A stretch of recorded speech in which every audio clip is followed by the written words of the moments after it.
हमारी वृंदावन से प्रीति हो जाए, वृंदावन वासियों से प्रीति हो जाए, वृंदावन के प्रत्येक भाव से प्रीति हो जाए, तो कुछ अभ्यास, कुछ नियम करने की आवश्यकता नहीं, युगल आपके अपने आप हो जाएंगे। जब उनको ये भाव पता चलेगी कि भैया याकू वृंदावन प्रिय लगे, तो फिर आपके कितने दोष, कितने अवगुण, वो कुछ विचार नहीं करेंगे। इनको वृंदावन प्रिय है तो ये हमारे प्रिय है। लोग पूछते हैं, महाराज जी किशोरी जी कैसे राजी होंगी, ठाकुर जी कैसे प्रसन्न होंगे, बिहारी जी हमको कब अपनाएंगे, कब स्वीकार करेंगे? तुम अपनी मन बुद्धि स्थिति सब में वृंदावन को बिठा लो, ठाकुर जी तुमको अपनी स्थिति में बिठा लेंगे।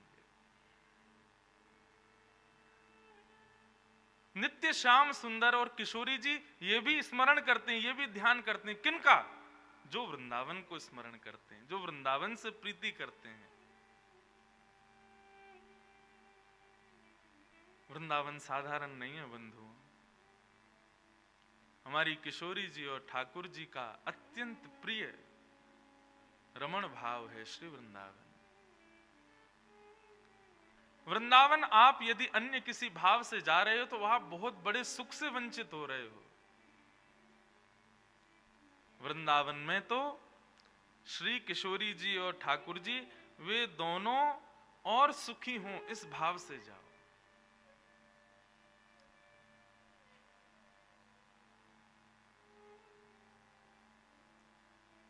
एक बार द्वारिकाधीश से अर्जुन ने पूछा, नाथ आप किसका स्मरण करते हो? नित्य प्रातःकाल उठकर के आपकी स्थिति में कौन आता है?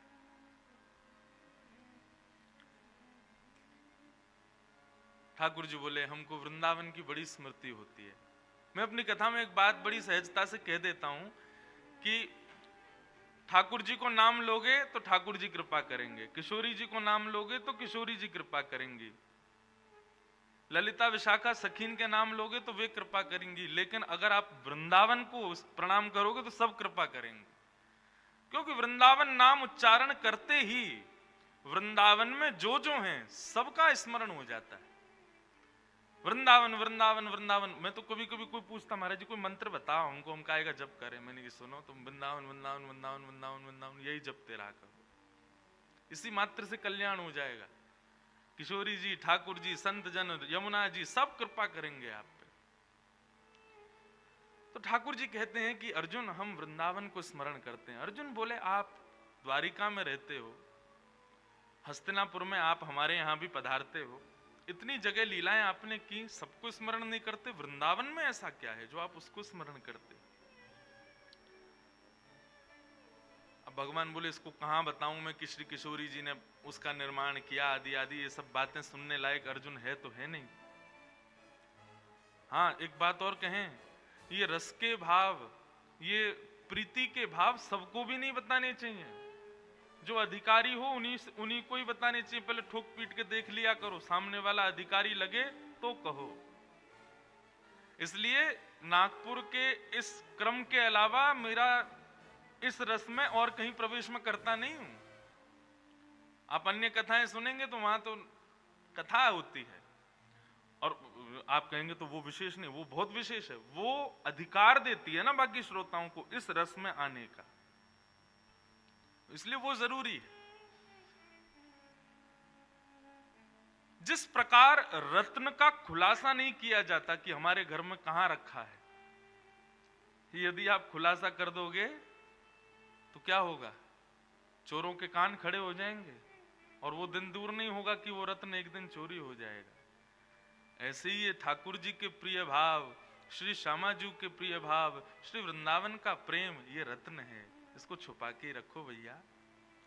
कोई बहुत आपका विश्वास पात्र दिखे उसको बताओ, वहां रखा है, ऐसा है। तो ठाकुर जी जल्दी सहज प्रकट नहीं करते वृंदावन के भाव को, वो भी अर्जुन जैसे ज्ञानी के आगे। हाँ, एक बार को उद्धव के आगे प्रकट कर देंगे, अर्जुन के आगे नहीं करते। आप बुरा नहीं मानिएगा, हम वृंदावन वासियों के लिए अर्जुन से ऊपर है उद्धव, क्योंकि वो उद्धव वृंदावन का विद्यार्थी है, उसको ब्रजवासियों ने पढ़ाया है, और सबकी छोड़ो उसको श्री किशोरी जी ने सुनाया है, पढ़ाया है। विद्यार्थी है वो वृंदावन का, इसलिए हम ब्रजवासियों को उद्धव ज्यादा प्रिय है। अर्जुन बोले कि ऐसा क्या है वृंदावन में जो आप सब छोड़ वृंदावन को याद करते हो? ठाकुर जी बोले, अब तुमको क्या सुनाऊं मैं अर्जुन, स्थिति नहीं है तुम्हारी उतनी, लेकिन चलो जिज्ञासा वृंदावन की कोई प्रकट करे तो वह भी अधिकारी है, किसी ना किसी रूप से तो श्री जी ने उसको याद किया। अर्जुन तुम वृंदावन का नाम भी ले रहे हो, उसके बारे में पूछ रहे हो, तो कुछ तो अधिकार तुमको है, चलो किसी भाव से सही तुमको बताते हैं वृंदावन क्या है। अर्जुन बोले कहां चलें? बोले एक भक्त है बहुत दिन से तपस्या कर रहा, उसको दर्शन देने जा रहा हूं मैं, चलो तुम भी साथ में। अर्जुन बोला चलो। गरुण जी पर भगवान बैठे, पीछे अर्जुन बैठा, और ठाकुर जी पहुंच गए श्वेत द्वीप। हमारे वृंदावन के श्री राधा वल्लभ लाल जी अनंत वर्षों तक श्वेत द्वीप में विराजित, और वहां देवादिदेव महादेव ने उनकी उपासना की। अरे श्वेत द्वीप का इतना सुंदर वर्णन करते हैं अन्य पुराणों में महाराज। अब देखो कथा में कथा आती जाती है, सुनो। मैंने कही ना आज सवरे पिटारे खुलेंगे, हाँ 3 दिन से जो नहीं खुला आज सब खुलेगा। एक बार नारद जी को अपनी भक्ति पर अभिमान हो गया। नारद जी बोले हमसे बड़े भक्त तो दुनिया में कोई होंगे नहीं, 24 घंटा दिन रात नारायण नारायण नारायण यही उपास करते हैं। अच्छा नारायण मुख से बोलते हैं, लेकिन चित्त में श्री नारद जी भी श्री राधा राधा का ही जप करते हैं। नारद भक्ति सूत्र कभी उठा के देखिए, ब्रजवासियों की जो प्रशंसा नारद जी करते हैं, तो नारद जी को अभिमान हुआ कि मुझसे बड़ा भक्त तो कोई नहीं होगा। ठाकुर जी ने एक बार नारद जी और गरुण जी को भी अभिमान था कि मेरे बिना ठाकुर जी कहीं जाते नहीं, दोनों को अभिमान था। तो ठाकुर जी बोले चलो इनका मान दूर किया जाए। तो भगवान ने एक बार नारद जी को बुलाया, बोले नारद जी तुम 24 घंटा जो है हमारी सेवा में लगे रहते हो, एक आध दिन का अवकाश ले लिया करो, छुट्टी लिया करो।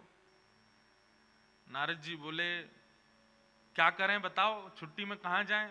बोले एक काम करो, तुम भक्त अग्रगण्य हो, हरिदास वर्य हो, तो जाओ कुछ हरिदासियों की सुध लेके आओ।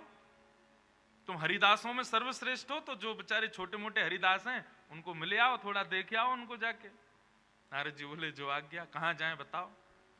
बोले तुम एक काम करो, श्वेत द्वीप जाओ, वहां मेरा एक स्वरूप श्री राधा वल्लभ लाल के रूप में विराजमान है, जहां पर महादेव उसकी आराधना करते हैं, तुम जाओ उनका दर्शन करके आओ।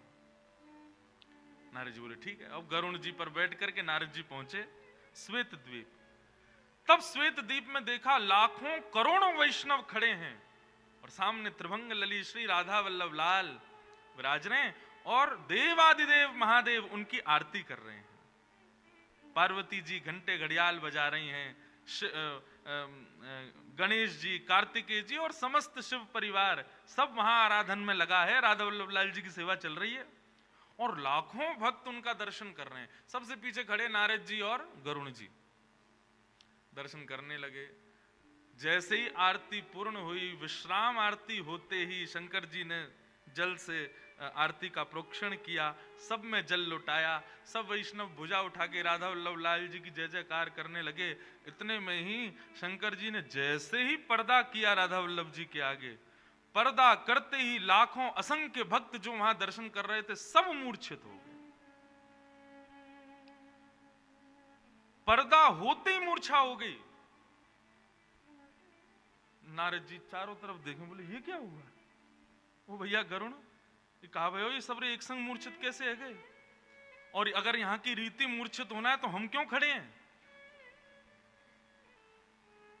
गरुण जी बोले पता नहीं, देखो एक बार। सबको देखने लगे, कुछ पता ना चले। नब्ज देखी, हार्ट बीट देखी, सांस देखी, सब बंद।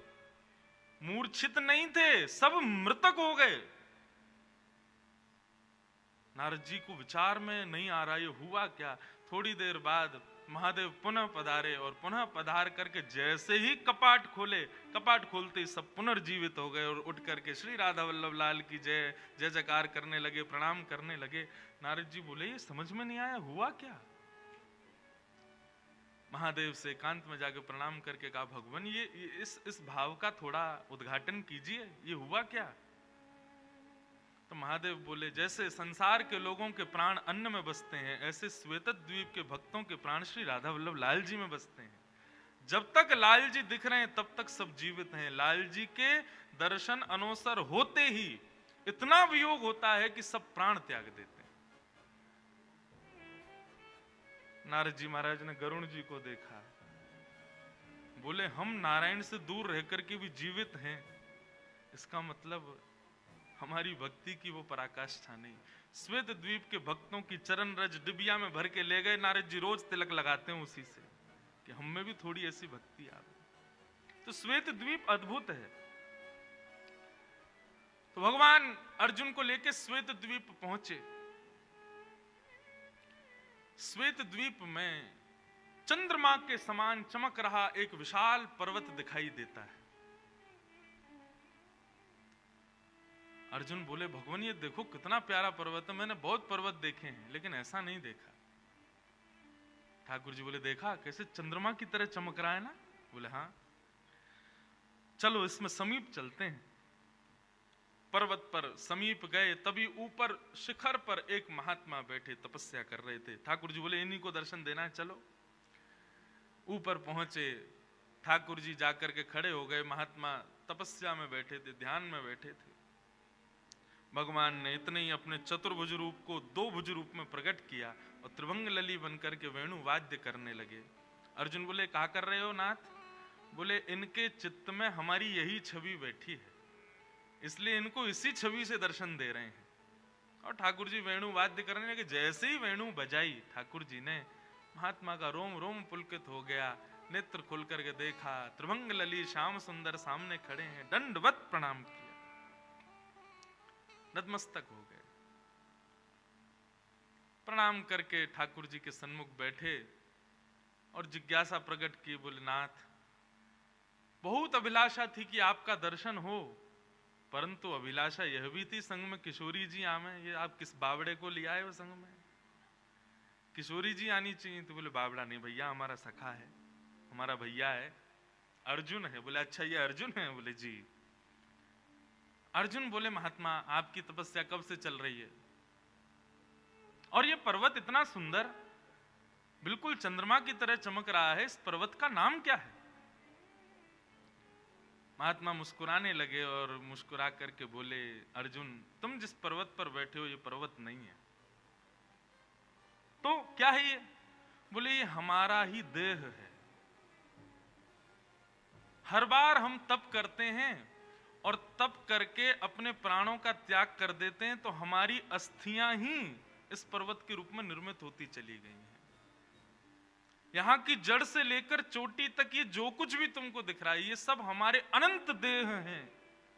और इन अनंत देहों के द्वारा मैंने तप किया, तब जाकर के सौभाग्य मिला। अर्जुन बोले, केवल त्रिभंग लली को देखने के लिए आपने इतना तप किया? हम बोले, नहीं, त्रिभंग लली को देखने के लिए तप नहीं किया था। तो किस लिए किया था? बोले, वृंदावन वास मिले इसलिए किया था। अर्जुन बोले, ठाकुर जी आप तो मांग रहा कुछ है, दे कुछ और रहे हो। इसने बेचारे ने अनंत जीवन व्यर्थ कर दिए वृंदावन वास के लिए, आपने इसको वृंदावन तो दिया नहीं। आप द्वारिका से चल के यहां आ गए, दर्शन दे दिया, अब बेचारी की मनोकामना पूरी तो हुई नहीं। ठाकुर जी मुस्कुराए और अर्जुन से बोले, भक्त को दर्शन देना हमारे अधिकार में है, लेकिन वृंदावन वास देना ये हमारे अधिकार में भी नहीं है। ये तो श्री जी कृपा करें तो ही है सके भैया, ये हमारे अधिकार में नहीं है कि इसको वृंदावन वास मिल जाए। उसके लिए तो श्री जी किशोरी जी कृपा करेंगे। और हम अनंत बार भी दर्शन दे दें तब भी श्री जी की कृपा की एक कण के समान भी हम नहीं हो पाएंगे। ये सब बातें कथाओं में कहने में सुख तो मिलता है, लेकिन कभी कभी ना अपने ऊपर बड़ा गुमान भी होता है कि देखो श्री जी की कुछ भी हो, इतनी कृपा तो है कि हम वृंदावन में आए तो श्री जी ने कृपा करके ही बुलाए होंगे। दुनिया के लोग कहें हम पे श्री जी कृपा कब होगी, हम तो खूब ढिंडोरा पीट के कहें हम पे तो है, और इसका प्रमाण क्या, हमारा जन्म ही प्रमाण है कि किशोरी जी ने हम पर कृपा तो की। उनको पता तो होगी कि इंद्रेश नाम का कोई व्यक्ति है, उनकी स्मृति में, उनके चित्त में हमारा नाम ही आ जाए, बस इसी से ही कल्याण है हमारा। तो वृंदावन वास का भी अधिकार ठाकुर जी के वश में नहीं।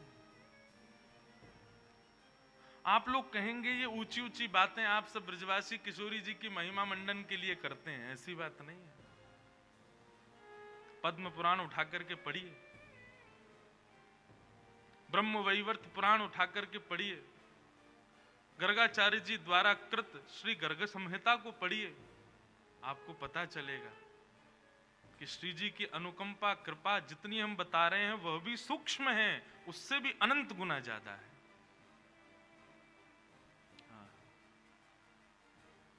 ऐसे वृंदावन का वास, सत्य बताएं, यह भी अभिलाषा हृदय में मत रखो कि हमें श्यामा श्याम के दर्शन हों। अभिलाषा एक ही रखो कि हमें वृंदावन मिल जाए बस। वृंदावन मिल गए तो ये निश्चित है कि युगल सरकार किसी ना किसी भाव से कभी ना कभी तो कृपा करेंगे।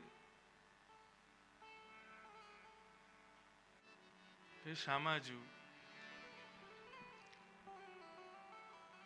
एक बात बताओ, आप सबके भजन के प्रति अभिलाषा क्या है? चाहे हम कथा सुन रहे हैं, चाहे आप जो कुछ भी अपने नित्य क्रम करते हो, हैं हम संसारी लोग इतने ज्यादा पवित्र नहीं है कि बिना अभिलाषा के कुछ करें। एक सूक्ष्म अभिलाषा तो होती है, जैसे कि पता हो वो हमारी डेस्टिनेशन है तो फिर सफर हम लोग उसी हिसाब से करते हैं। ठीक उसी प्रकार हमें हमारी कुछ ना कुछ सूक्ष्म ही सही अभिलाषा तो होती है, पर वो है क्या ये जानना बहुत जरूरी है। हमारे ब्रजवासियों से पूछो तो एक ही अभिलाषा है कि हे नाथ, हे किशोरी जी, हमारे भजन ते, हमारे भाव ते, हमारी कोई सेवा ते आप यदि प्रसन्न है गए हो तो बस इतनी कृपा कर दो, ज्ञात अज्ञात रूप से बस प्रकट है कि या अप्रकट भाव से, कोई स्वर के भाव से ही सही, बस इतनो हमें बताए दो, इतनो आके हमसे कह दो कि हाँ तू भी मेरो ये है, बस हमें और कुछ नहीं चाहिए। हम तो आपको अपनों मान के बैठे ही हैं, लेकिन एक बार वापर आप भी अपनी मोहर लगाए दो कि हाँ तू भी मेरो ही है, बस। इससे अधिक ब्रजवासियों की अभिलाषा है ही ना है। हमारे ब्रजवासी तो भैया कभी ठाकुर जी को तो घासू ना डालें, सही पूछो तो। लाल जी जितने दिन लीला करते रहे, श्रीमद् भागवत में 1000 बार ब्रज लीला में आता है, ठाकुर जी सबसे कहते हैं मैं भगवान हूं, मेरी पूजा करो। गर्गाचार्य जी ने आकर के ठाकुर जी की कुंडली देखी और यशोदा मैया से बोले, मैया तुम्हारा जो लाला है ना, ये साक्षात नारायण के समान गुण वारो है। मैया ने तुरंत लाला को कान मरोड़ा, बोले अब बोलियो कौन है ये? बोले मैया क्षमा करो। हमारे ब्रजवासी तो कभी ठाकुर जी को ठाकुर जी माने ही ना। हमारे ब्रजवासी तो यूं कहीं लाला तेने पूतना ना मारी, अगासुर बकासुर तेने ना मारे। ये तो हमारे ब्रज को प्रताप है कि वे सब ब्रज में प्रवेश करते ही उनके इतने पुण्य ना है, ब्रज में आते ही भी मर गए। क्यों? बोले ब्रज में बिना श्री जी की कृपा के आ ही ना सके, लेकिन ये सबरे निगोरे राक्षस बिना श्री जी की आज्ञा लिए ब्रज में घुसे, जैसे ब्रज में आए इनके पुण्य इतने हेनाए, हमारे ब्रज के प्रताप ने इनको नष्ट कर दियो। और उन मरे मरायन में हाथ लगा के तू श्रेय ले जाए कि हमने मारे। ठाकुर जी के कहा करूं, ये कभी माने ही ना है। लाल जी ने गोवर्धन धारण कर लिए, सब ब्रजवासी बोले अरे लाला तेरी नेक्सी सी उंगली पे इतना बड़ा पर्वत कैसे धारण कियो? ठाकुर जी बोले कछु माखन को बल बढ़ो, कछु गोपन करी सहाय, श्री राधे जू की कृपा सो मैंने गिरिवर लियो उठाए। ब्रजवासी बोले माखन ते तेरो बल बढ़ो, ये तो बात समझ में आवे, तेने बहुत माखन खायो, लेकिन हम ब्रजवासी ने तेरी कहा सहायता करी लाला? ठाकुर जी बोले जब मैं गिरिराज जी उठाए रहे हो तो आप सबरे टकटकी लगा के मुंह को देख रहे, तो आप सबन की शक्ति मेरी उंगली में आ गई। आप लोगन के अपलक नेत्र से मुंह को देखवे के काज सबकी शक्ति मुंह में आ गई और मैंने गिरिराज जी उठा लिए। वास्तव में मेरी उंगली को बलना है, आप सब ब्रजवासी की शक्ति मुंह में आ गई है तो मैंने उठा लिए। ब्रजवासी बोले तभी तो हम कहें कमजोरी क्यों आ गई है हम में इतनी, आजकल सांस फूल जाए नेक में, घबराहट सी है लग तभी तो हम कहें कि लाला हमारी शक्ति कहाँ चली गई, दूध तो खूब पी रहे हैं, अब तो चलिए नंद को छोरा पीछे पीछे चुरा ले। ब्रजवासियों ने कभी स्वीकार नहीं किया कि हमारो लाला कोई श्रेष्ठ भगवान है।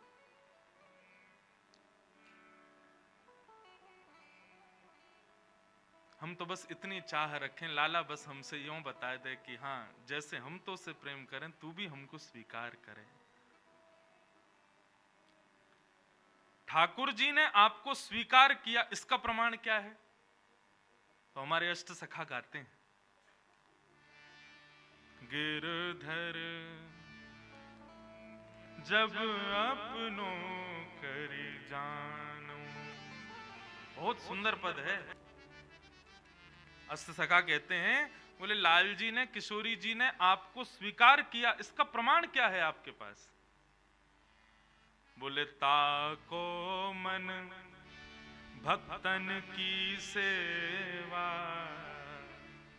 ताको मन भक्तन की सेवा, भक्त चरण रज सदा लुभाने, भक्त चरण रज सदा लुभाने, गिरधर जब अपनों कर जाने, गिरधर जब अपनों कर जाने। ठाकुर जी ने जाको स्वीकार कियो, वा की स्थिति का है? बोले ताको मन भक्तन की सेवा,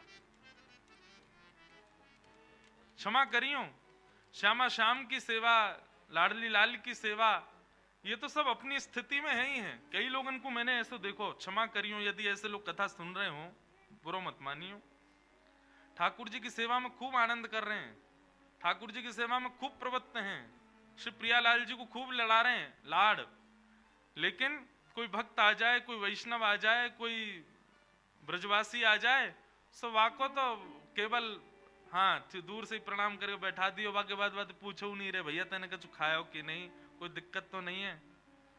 लेकिन लाडली लाल जी को खूब लड़ा रहे हैं लाड, ये भक्त को स्वरूप ना है।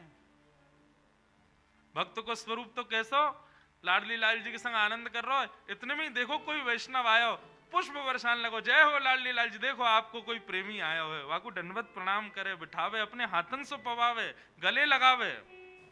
वैष्णवों के प्रति इतनी रति, इतना प्रेम भाव जिसके हृदय में हो, समझो वो ठाकुर जी ने उसको स्वीकार कर लिया है। लेकिन वैष्णव भक्तों को देख करके कोई कोई कोई आनंद ना होवे, कोई प्रसन्नता ना होवे, और केवल ठाकुर जी की सेवा ही सेवा, सेवा ही सेवा, वही में ही रुचि लगे। श्रीमद् भागवत में एकादश स्कंद में नवयोगेश्वर संवाद में भगवान कृष्ण इस बात की पुष्टि करते हैं, बोले जो केवल मेरी सेवा में ही तल्लीन रहता है, लेकिन मेरे वैष्णव भक्त संत वृंद आदियों के प्रति जो रुचि नहीं रखता, वो साधारण भक्त है, उत्तम नहीं है। हाँ वो मुझसे प्रीति करता, लेकिन मैं करता हूं इस बात की गारंटी नहीं है। तो वहां पर हरि नाम के योगेश्वर ने ठाकुर जी से पूछा, आप जिससे प्रेम करते उसकी स्थिति क्या है? तब ठाकुर जी वहां बताते हैं, बोले उसकी स्थिति ऐसी कि जैसे वो किसी मेरे भक्त अन्य भक्त को देखे तो ऐसे प्रसन्न हो जाए जैसे प्रियतमा अपने प्रियतम को देख के आनंदित हो जाती है, एक सखा अपने दूसरे सखा को देख के आनंदित हो जाता है। अरे कहां तक कहें, वो व्यक्ति इतना आनंद में आ जाए जैसे मानो साक्षात ठाकुर जी प्रकट हो गए हों, समझो कि वो मेरो भक्त है, मेरे वैष्णवों के प्रति रति रखे, वासे मेरो सुख जानो।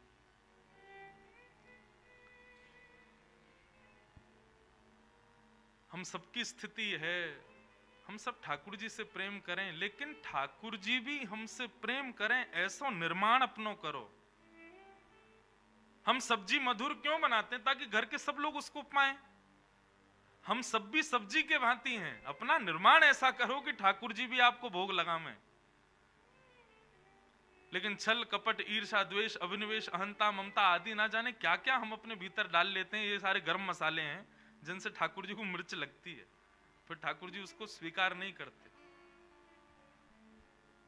सहज सरल स्वभाव के धनी बने रहो।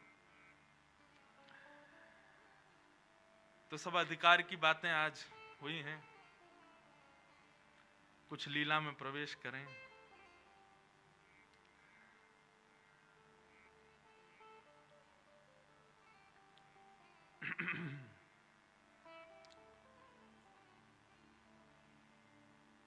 किशोरी जी को एक स्वभाव है ठाकुर जी के प्रति कि वो बहुत बहुमान करती हैं। नेक नेक सी बातन पे मान करवे लग जामे। और आज तो ऐसी बात पे मान करके बैठी हैं कि लाल जी मनी मन तो हंस भी रहे हैं लेकिन दुखी भी आ रहे हैं, क्योंकि किशोरी जी मान ही नहीं रही हैं।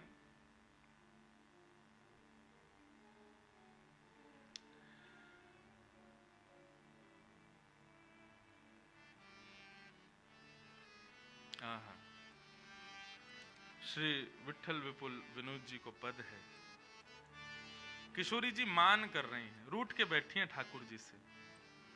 और काय बात पर रूठ के बैठी हैं और ठाकुर जी कहा कर रहे हैं। अच्छा देखो, आज की कथा में, आज विश्राम दिवस है, अब आप सबके जमाई राजा आज वापस जा रहे हैं, तो आज सब सखियां ठाकुर जी के पक्ष में आ गई हैं। 3 दिन से तो किशोरी जी के पक्ष में थी सब सखियां, लेकिन आज ठाकुर जी के पक्ष में आ गई हैं। और कैसे पक्ष में आई हैं? किशोरी जी जब जामे सखियां तब मान में बैठी हैं। आज कोई बात मान करके बैठ गई, आज कोई बात मान करके बैठ गई। आज ठाकुर जी कहीं बेचारे दूर से चलते भय आ रहे, बगल में एक सखी ने 2 कदम चल रही होगी, किशोरी जी ने देख लियो यही पे मान करके बैठी है, तुम बाकी संग क्यों आए? ठाकुर जी बोले मैं बाकी संग ना आया, वो जा रही, मैं वहीं से जा रहा हूँ। बोले मैं सब जानू तुम्हारी चालन ने, काव दिना नाराज है गई, काय बात पे नाराज है गई। किशोरी जी आज श्वेत श्रृंगार करके आई हैं, लाल जी को संकेत भेज दियो। वो श्लोक मिला ही नहीं मुझे, एक श्लोक है, उस श्लोक का भाव मात्र बता देता हूं। अब आजकल तो मैसेज होते हैं, सामने वाले को मैसेज कर देते हैं, भाई पार्टी का ये ड्रेस कोड है, तो किशोरी जी ठाकुर जी को कैसे बताएं कि आज कैसे मिलना है रास बिहार में। तो सुबह किशोरी जी जब यमुना जल भरवे जामे तब अपनो ऐसो श्रृंगार करके जामे, सांकेतिक श्रृंगार। ठाकुर जी खड़े हैं सघन कुंज में और इंतजार कर रहे हैं किशोरी जी आ रही होंगी, और किशोरी जी की चाल ढाल श्रृंगार से ठाकुर जी समझ जाए आज को रास बिहार कैसो है व्यवहार हो है। तो किशोरी जी, वहां उस श्लोक में पूर्ण वर्णन है, किशोरी जी के वस्त्रन में जो एक चुनरी ऊपर से पहने वाको वर्ण जैसा होगो, ठाकुर जी समझ जाएं आज किशोरी जी या चुनरी को डाल के आज्ञा दे रही हैं शाम को ऐसे वर्ण के वस्त्र पहनने हैं। फिर पत्रावली को किशोरी जी श्रृंगार करें तो ठाकुर जी दूर खड़े खड़े उन पत्रावली की बिंदी ने गिने, इतनी बिंदी है मतलब इतनी घड़ी तक श्रृंगार, इतनी घड़ी तक रास बिहार चलेगो। काउ काउ देना तो एक ही बिंदी रे, ठाकुर जी के आज तो है गो काम, आज तो केवल देखने को मिलेंगी बस, आज रास बिहार ना होएगो। लेकिन काव दना श्री किशोरी जी ऐसा श्रृंगार करके आमे, ओहो आज तो ब्रह्मा की 6 महीना की रात्रि आवेगी। अच्छा, ठाकुर जी अपने संग सखान ने लेके आमे, कभी कभी निकुंज में, निवृत्त निकुंज में तो नहीं आते, निकुंज में कभी कभी सखा हुआ में। तो किशोरी जी अपने कपोलन पे जब पत्रावली बनामे तो वहां में जितनी बिंदी है मतलब आज उतने ही सखा आमेंगे। अगर किशोरी जी ने पूरी गोलाकार की बिंदी लगाई है और बीच में एक एक बिंदु रखो है तो या को मतलब यह है, हे श्याम सुंदर आज रात्रि के रास बिहार में ये एक बीच की बिंदी मैं, यहाँ एक बीच की बिंदी आप, आपके चारों तरफ सब सखियां, हमारे चारों तरफ सब सखियां, ऐसो रास बिहार की भूमिका बनाएंगे। लेकिन काउ काउ देना किशोरी जी एक एक ही बिंदी रखें तो मतलब ठाकुर जी समझ जाएं कि आज ना सखियां आमेंगी ना सखा, एकांत में मिलना है। ऐसे सांकेतिक किशोरी जी श्रृंगार करके आती हैं और ठाकुर जी उनसे अनुमान लगा लेते हैं कि आज श्रृंगार कैसो करके आनो है शाम को, और आज रूपरेखा कैसी होगी। उसका एक श्लोक है बहुत सुंदर, वो खूब धूड़ा मिला नहीं मुझे। तो किशोरी जी बहु मान करें, नेक नेक सी बातन पे मान करें। अब आप ये कहोगे कि किशोरी जी इतना मान क्यों करें, आप लोग सब उनके शील स्वभाव को वर्णन करो कथा में, ऐसी हैं ऐसी, फिर ठाकुर जी पे इतना मान क्यों? ताकि हम सबन को स्वच्छंद प्रेम श्याम सुंदर को दिखे, मान करें। और मान करे के बाद ठाकुर जी मनामे, तो ठाकुर जी जब मनामे ना, तो जो सखियां किशोरी जी के अधीन रहती हैं, वो ठाकुर जी के मनावे की क्रिया को देख के ठाकुर जी के अधीन है जाएं। यही तो किशोरी जी चाहे कि सब इनके अधीन हों, और वो भाव प्रकट करने के लिए किशोरी जी मान करें। एक दिन किशोरी जी को मन भयो मयूर देखवे चलेंगे, और वादना संयोग से एको मयूर नहीं दिखो। ठाकुर जी खूब दाने डारे, खूब बंशी बजावे, अरे आ जाओ निगोरो, ये मारेंगी नहीं तो। लेकिन आज मयूर सब सखीन ने पकड़ रखे, बोले आज नहीं जानो है, आज तो देख लो है कि आज किशोरी जी क्या करेंगी। अच्छा, स्थान का चयन ठाकुर जी ने किया था कि वहां मयूर बहुत दिखते हैं, तो किशोरी जी ने यहीं से सुनाना शुरू किया, हम तो पहले मना कर रहे, तुम्हारी बातन में आ गए, यहाँ आ गए, एक मयूर नहीं दिख रहा है। ठाकुर जी बोले वैसे तो सबरे यहीं डोलते रहे, आज सबरे भग गए। खूब उमड़ घुमड़ के ठाकुर जी, अच्छा ठाकुर जी की भी ध्वनियां हैं, सखान ने बुलावे की अलग ध्वनि है, गैयान ने बुलावे की अलग ध्वनि है, मयूरन को बुलावे की अलग ध्वनि है। खूब ध्वनि बजामे, लेकिन मयूर आए नहीं। और यहाँ किशोरी जी मान बढ़तो ही जा रहा, वो बहुमान है वे वारो बस न का देर में। और ठाकुर जी को इतनी चिंता लगी, बोले कहा करूं मैं, कहाँ जाऊं, खूब ढूंढ लिए नहीं मिले। ठाकुर जी बोले किशोरी जी नेक आप विराजो, ये लो फल पाओ, मैं अब ही आऊं। ठाकुर जी गए और पूरे सघन कुंज में जहां जहां मयूर के पक्ष दिखाई दिए, उन सबको बीन करके ठाकुर जी ने खुद एक मयूर को आकार धारण किया, और किशोरी जी फल खा रही हैं, और वही समय अपने घुटनान पे नृत्य करते हुए श्याम सुंदर ही मयूर बन करके आ गए, और किशोरी जी के सामने नृत्य कर रहे हैं, किशोरी जी को आनंद करा रहे हैं। वह छवि को देख करके जो वास्तविक मयूर हैं, वह भी ठाकुर जी पर मोहित हो रहे हैं। विचार करो ठाकुर जी कितनों मनामे किशोरी जी को,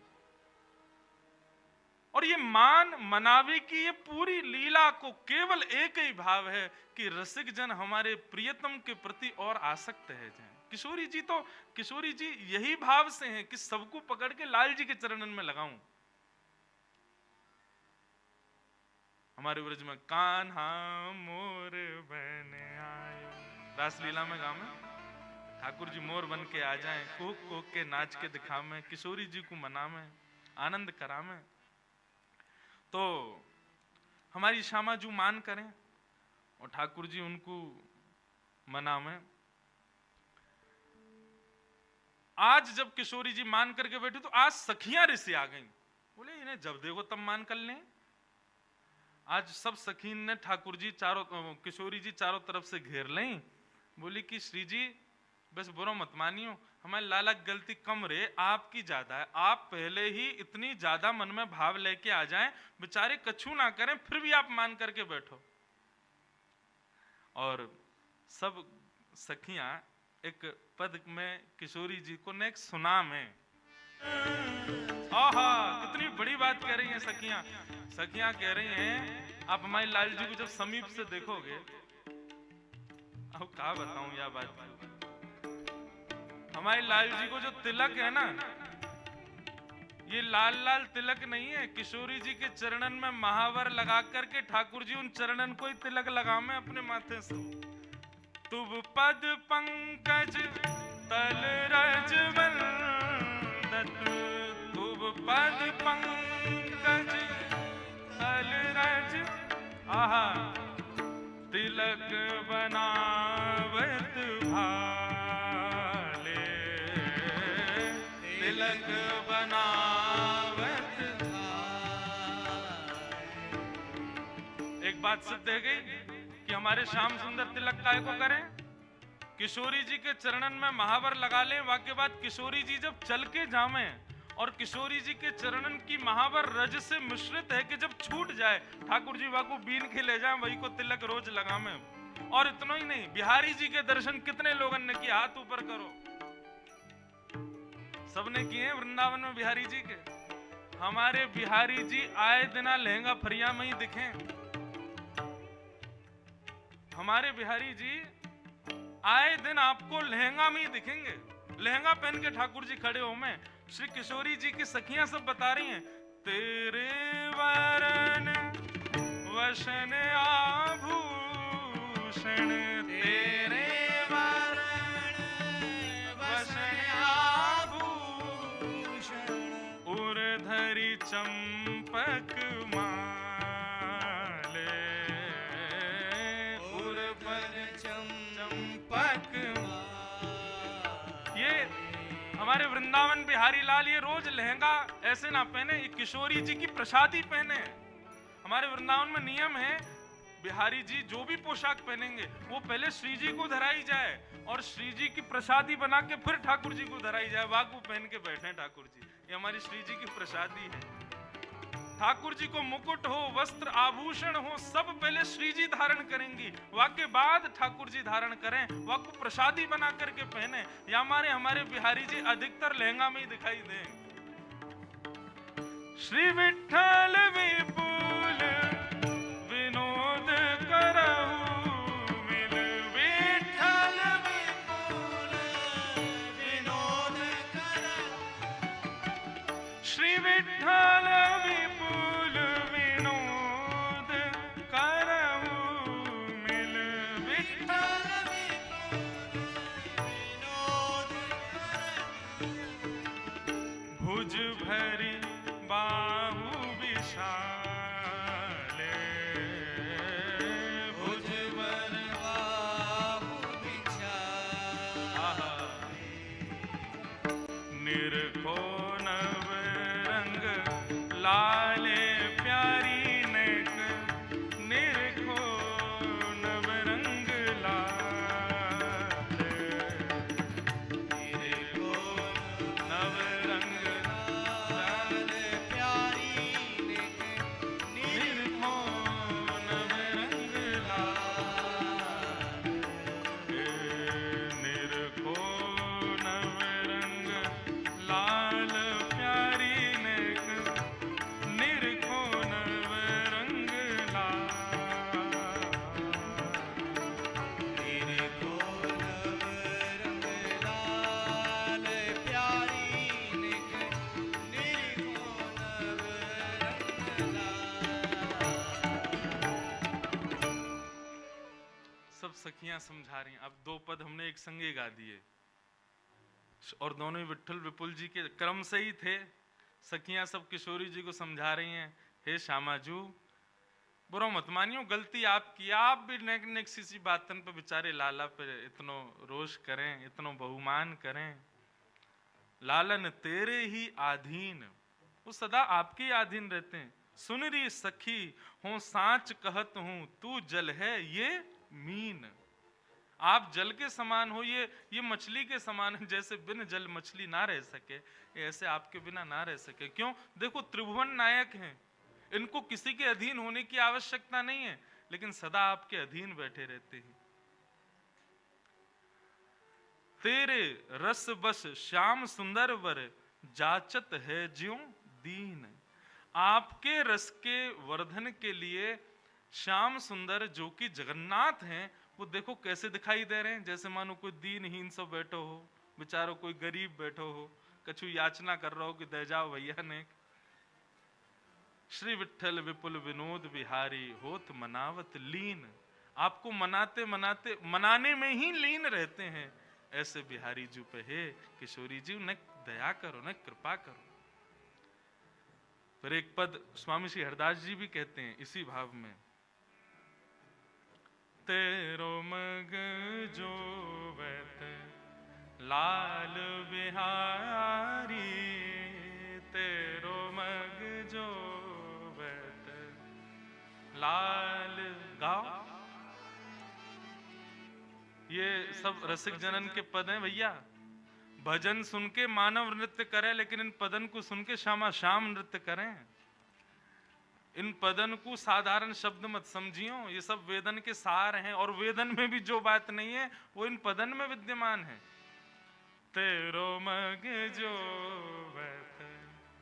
लाल बिहारी, तेरो मग जो लाल बिहारी। लेकिन किशोरी जू तेरी समाधि आजहु नहीं छूटत, तेरी समाधि आजहु नहीं छूटत। चाहत नाहिन ने कुनिहारी, चाहत नाहिन नेक निहारी। औचक आई द्वेकर सो मूद नैन, औचक आई द्वेकर से मूद नैन। अरबर राय उठ चिहारी, अरबर राय उठ चिहारी। स्वामी श्री हरिदास जी के, अब एक बात हमारी घोषणा सुनो, स्वामी श्री हरिदास जी के पदों के शब्दों का अर्थ आपको बनारस यूनिवर्सिटी की डिक्शनरियों में भी नहीं मिलेंगे। ऐसे अद्भुत शब्द हैं, इन शब्दों पर 2-2 घंटे तक रसिक जन चर्चा करते हैं। श्री हरिदास के श्यामा कुंज बिहारी, श्री हरिदास के कुंज बिहारी। ढूंढत वन में पाई प्रिया दिहारी, ढूंढत वन में पाई प्रिया बिहारी। तेरो मग जो बत लाल बिहारी, तेरो मग जो बत लाल बिहारी। हे श्यामाजू, मान मत करो ना। अच्छा, अभी तक किसी को ये नहीं पता मान कर क्यों रही है। किशोरी जी भी मौन बैठी हैं, क्योंकि वे तो रस को उजागर करना चाहे ना। वे तो चाहे कि श्याम सुंदर के भाव जब वो मनावे आमे तब प्रकट हो, तब ये सखी और अधीन हो जाएं। अच्छा, ये सुनकर के कि ये सब सखियां आज मुंह पे खींच रही हैं, किशोरी जी को बुरा थोड़ी लग रहा, किशोरी तो और आनंदित रह रही है। वाह, यही तो हम चाहें, यही तो हमारा भाव है कि इन सबन के ऐसे भाव श्याम सुंदर के प्रति बने। किशोरी जी मान करके बैठी हैं, सब सखी किशोरी जी को समझा रही हैं, बोले आप मान नहीं छोड़ रही हो। खूब लाल जी की प्रशंसा करी। तब किशोरी जी ने बहुत देर बाद थोड़ी भ्रगुटी टेढ़ी करके और दीनहीन से बैठे दूर हाथ जोड़ के श्याम सुंदर की ओर ऐसे निहारा। जैसे ही निहारा मानो जैसे प्राण आ गए हों ठाकुर जी के।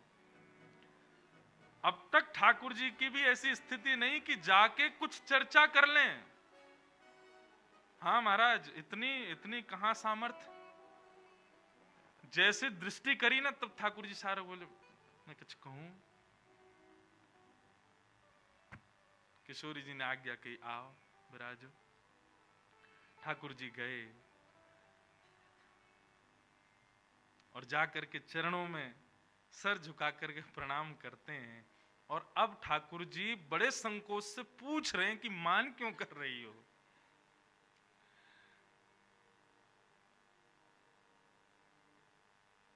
जिन रूठो लागू तेरे पैया, जिन रूठो लागू तेरे पैया। गाओ। जिन रूठो लागो तेरे पैया, जिन रूठो लागो तेरे पैया। आपके चरणन में प्रणाम करके कह रहा हूं, हे श्यामा जी, आप क्यों रूठ गई हो मुझसे? मैंने आज कहा कियो, देखो आपने सुबह संकेत कियो, वैसे वस्त्र पहन के आया हूं। आपने एक ही बिंदी धरी, मोते आज्ञा करी, एक सखा मतलब अकेलो आयो हूं। आपने जैसे जैसे भाव श्रृंगार में, मैं वैसे ही तो बन के आयो। आज मुझसे कहा अपराध है, क्यों आप बताओ। किशोरी जी बोली, ये आपके श्याम वर्ण, देख सुनना, मान किस बात पर कर रही हूं। ये आपके श्याम वर्ण के अंग की कांति पर एक गोपी की परछाई दिख रही है। ठाकुर जी बोले, कहां? कौन सी गोपी आ गई भैया? वो कहा है, नंद बाबा की 9 लाख गैया हैं, और 9 लाख गैयान को कितनो दूध होवे, और वह दूध के कितने मठा बने, वह मठा से मक्खन होवे। इतनो मक्खन होवे कि यशोदा मैया कभी कभी तो लाल जी को नवा धुबा करके वह मक्खन की मालिश करे, घी लगा दे पूरे अंग पे। सो ठाकुर जी को नील वर्ण, और वो कभी कभी ऐसे चमकन लगे जैसे इत्र लगा के हमारे ठाकुर जी चमके, लाल जी चमके। ऐसी आज ठाकुर जी को अंग अंग पूरे पे घी की खूब मालिश करी मैया ने। सो वह घी की मालिश हैवे की वजह से ठाकुर जी के अंग पे किशोरी जी को अपनी कांति दिखाई दे रही है। और किशोरी जी कह रही, कौन सी गोपी की कांति है? या बात पर मान करके बैठी है। ठाकुर जी ने जैसे ही देखो, और फिर बोले, तेरे तन की शोभा सुंदरी, तेरे तन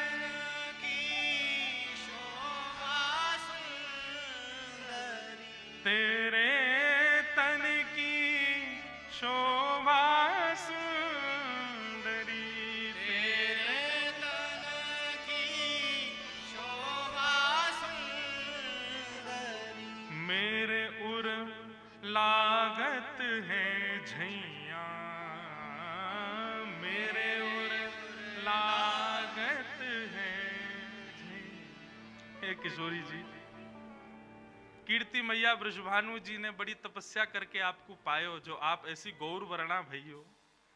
यदि आप श्याम वर्णा होती तो शायद मेरे अंग में दिखाई ना देती, लेकिन कहा करें आपको रूप ऐसा चमके, ऐसा चमके। एक तो मेरो पूरा तन अधीन रहे या रूप को देख हुए को, और ऊपर से आज मैया ने घी लगा दिया तो वहां में आपकी ही परछाई दिख रही है। हे किशोरी जी, ये कोई और गोपी नहीं है, गौर से देखो, आप ही दिख रही हो मेरे तन में। तब किशोरी जी ने गौर से तो, अच्छा ये बात है, बोल बताओ। या नेक्स्ट किसी बात के चक्कर में पूरे दिन मान करके बैठी हो आप मोते। मेरा स्वभाव तो किशोरी जी सदा आपके लिए ही है। तन मन वारो एक रो पर, तन मन वारो एक रो पर। आपके पूरे तन की कौन कहे, आपके एक रों पे मैं अपने जैसे कोटि कोटि कृष्णन को वार दूं। हे श्यामाजू, आप मुंह पे संशय संदेह मत करे करो। तन मन वारू एक रों पे, तन मन वारू एक रोम पर, मेरो मन लाग्यो तो तैया, मेरो मन लाग्यो तो तैया। श्री विठ्ठल विपुल विनोद बिहारी, विठ्ठल विपुल विनोद बिहारी। जब ठाकुर जी ने ये बात कही कि आपके तो एक अंग के रों पर मैं कोटि कोटि कृष्ण वार दूं, तब किशोरी जी को मान दूर भयो। श्री विठ्ठल विपुल विनोद बिहारी, श्री विठ्ठल विपुल विनोद बिहारी। संभ्रम गयो लाई उर लैया, संभ्रम गयो लाई उर। किशोरी जी को भ्रम टूट गयो और तुरंत नीचे बैठे हुए श्याम सुंदर को उठा करके अपने उर से लगा लिया। जिन रूठो लागो तेरी पैया, जिन रूठो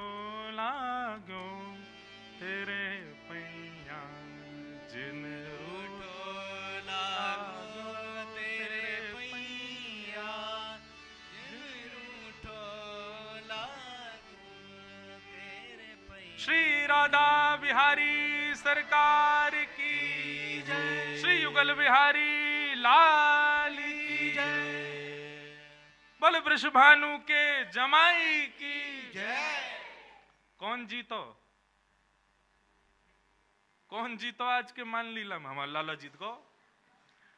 और ये पूरी मान लीला मान करें किशोरी जी, लेकिन मना के जीत जाएं ठाकुर जी। यही तो इनको प्रेम है। क्रोध करेंगी लेकिन जितावेंगी श्याम सुंदर को। ऐसी हमारी श्यामा जू हैं। ओ ब्रज में रतन राधिका गोरी, ब्रज में रतन राधिका गोरी। हाँ ब्रज में रतन राधिका गोरी, ब्रज में रतन राधिका गोरी। ओ कृष्णदास प्रभु गिरधर नागर, कृष्णदास प्रभु गिरधर नागर। ओ कृष्णदास प्रभु गिरधर नागर, कृष्णदास प्रभु गिरधर नागर। गिरधर नागर नटवर नागर, गिरधर नागर नटवर नागर। श्री गिरधर नागर नटवर नागर, गिरधर नागर नटवर और नागर। नागरी नवल किशोरी, नागर नवल किशोरी। नागर नवल किशोरी, नागर नवल किशोरी। ब्रज में रतन राधिका गोरी, ब्रज में रतन राधिका गोरी। ब्रज में रतन राधिका ब्रज में रतन राधिका गोरी। ऐसे श्यामा श्याम सदा यूं ही लीला वर्षण करते रहें और हम आप उस लीला का आस्वादन इन्हीं भावों से करते रहें। बंधुओं, अभिलाषा केवल और केवल ब्रज की हो। श्री किशोरी जी और ठाकुर जी सदा हमसे रीझे रहें, उसके लिए ब्रज हमारे चित्त में आए, ब्रज हमारी बुद्धि में आए, ब्रज हमारी स्थिति में आए। तन ब्रज में हो ये आवश्यक नहीं, स्थिति ब्रज में हो, भाव ब्रज में हो, ये बहुत जरूरी है। आज तन से लाखों लोग ब्रज जा रहे हैं लेकिन स्थिति ब्रज की नहीं है। और ये बात इस बात का प्रमाण है कि श्यामा श्याम जिनकी स्थिति ब्रज में नहीं है ना, ठीक है प्रसन्न तो वो सबसे होते हैं लेकिन इतने रीझते नहीं होंगे। लेकिन किसी की संपूर्ण स्थिति ब्रज में हो, मानो किशोरी जी की बड़ी कृपा है उस पर। आज ये द्वितीय बार नागपुर की भूमि, और नागपुर तो मेरे लिए तो अब मैं दो बार नागपुर आया हूं, दोनों बार ऐसी स्थिति में आया हूं। तो इस नाते से नागपुर मेरे लिए तो एक अप्रकट वृंदावन ही है, जहां जो रस जो भाव कभी वृंदावन में भी हमने नहीं प्रकट किया, वो रस यहां प्रकट हो जाता है।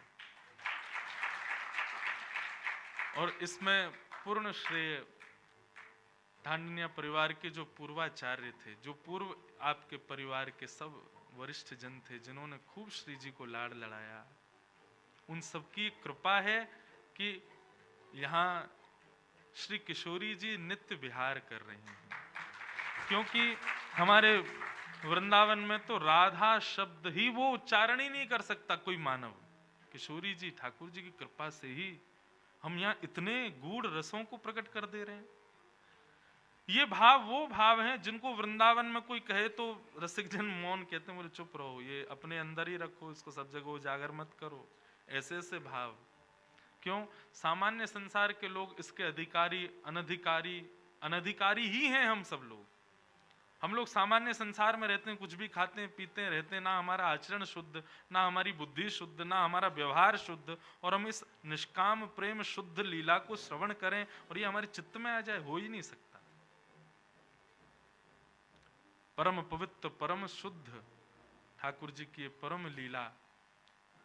आपको एक बात और सत्य कह दूं, हम अभी भी ये लीलाएं सुन के चेतना में हैं, इसका मतलब हमने सुना ही नहीं है। सुनने के बाद अचेत हो गए होते, पड़े होते बाहर, 4 घर के लोग ले जाते उठा करके, तब समझते कि हाँ स्थिति आई थी। कल एक भाव कहते कहते मेरी ऐसी स्थिति हुई कि मुझे बीच में लगा मैं कथा रोक दूं, मेरे से हो ही नहीं रही थी। फिर तुरंत ये हमारी बहुरानी विराजती ना संग में सामने, हमारे लाल जी की बहू है, इनसे ही प्रार्थना करी बचाओ। तुरंत फिर पद बदल करके कहीं और निकल के गया। तो स्थिति अगर आप चेतना में हो तो निश्चित है कि अभी लीला सुनी ही नहीं आपने।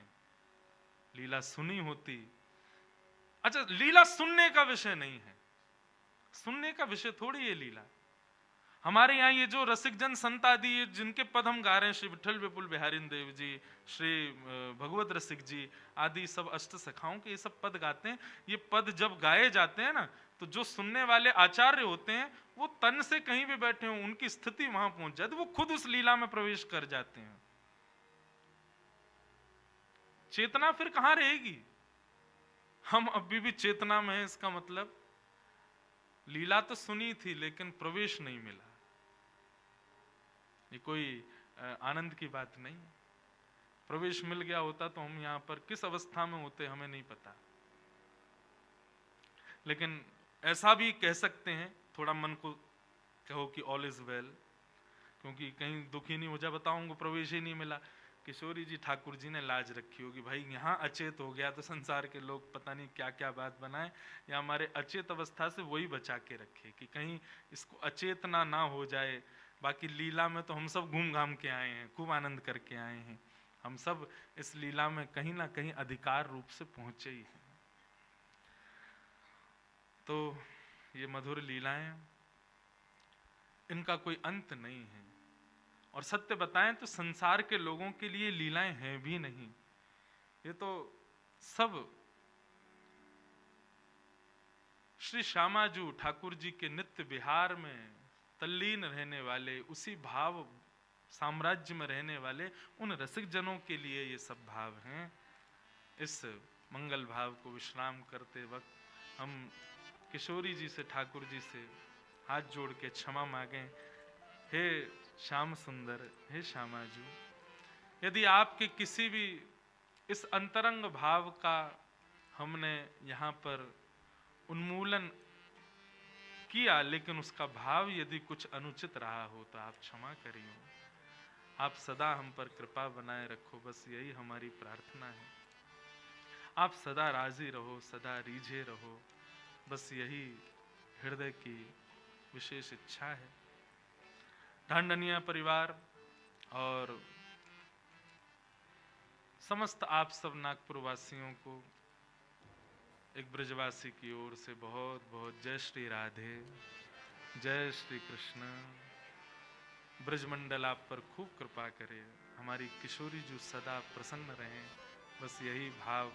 इससे ज्यादा हम पे है नहीं देने को, और इससे ज्यादा आप ले भी नहीं पाओगे। ये सबसे ज्यादा है।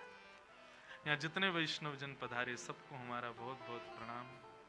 वाणी से कोई भी त्रुटि हुई हो तो आप सब क्षमा करें। कई लोग यहाँ बाहर से भी पधारे, उन सबको भी बहुत बहुत प्रणाम। एक भाई तो ऑटो चलाते हैं, बोले महाराज जी मैं ऑटो में सब वैष्णवों को फ्री में भर के लाता हूँ, कथा सुना के पुनः ले जाता हूँ। ये सब भाव सुनकर के लगता है कि किशोरी जी देखो कहाँ किसको कैसे कहाँ से बुला रही हैं। जो अधिकारी है इस निकुंज का वही यहाँ आ पाया है। बाकी कुर्सियां तो बहुत लगी, लेकिन बैठ वही पाए जो निकुंज के अधिकारी थे। आप सब उसके अधिकारी बने हैं, इसलिए आप सब प्रणम्य हैं। सबको दंडवत व्यासपीठ से हृदय से प्रणाम करते हैं। और हमारी श्यामाजू यूं ही रीझती रहें, और यदा कदा जब समय लगे, जब किशोरी जी की इच्छा हो। हमारी समधन बैठी हैं, हमारे लाल जी की सासू माँ। ये देखो समधन इतनी प्यारी है तो बहू कितनी प्यारी होगी है। हमारी मैया इतनी प्यारी हैं, इस अवस्था में भी ऐसा रूप माधुर्य प्रकट होता है मुख से।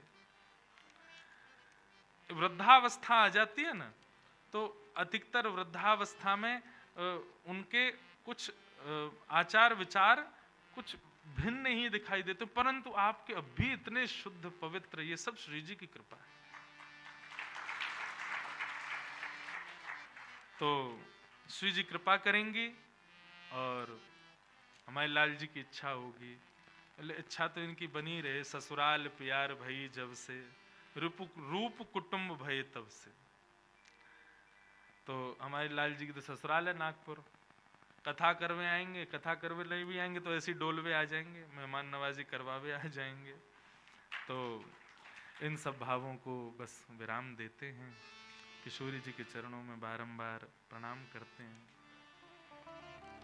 हमारे माई श्यामा जू को राज, हमारे माई श्यामा जू को राज, हमारे माई श्यामा जू को राज, हमारे माई श्यामा जू को राज, जाके अधीन सदा ही सांवरो, जाके अधीन सदा ही सांवरो, जाके अधीन सदा ही सांवरो,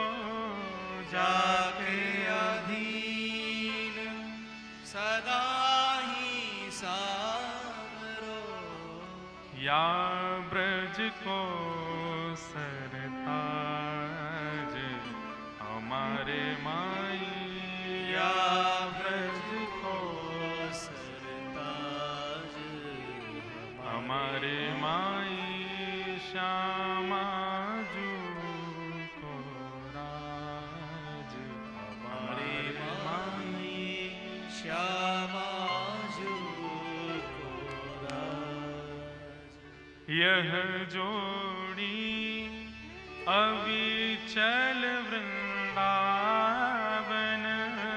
यह जोड़ी अविचल वृंदावन, यह जोड़ी अविचल वृंदावन, यह जोड़ी अविचल वृंदावन, नाहि आन सो काज, हमारे माई नाहि आन सो काज, हमारे माँ श्यामा जू को राज, हमारे माई श्यामा जू को राज, श्री विठ्ठल विपुल बिहारिन के बल, श्री विठ्ठल विपुल बिहारी के बल, श्री विठ्ठल विपुल बिहारिन के बल, श्री विठ्ठल विपुल बिहारी के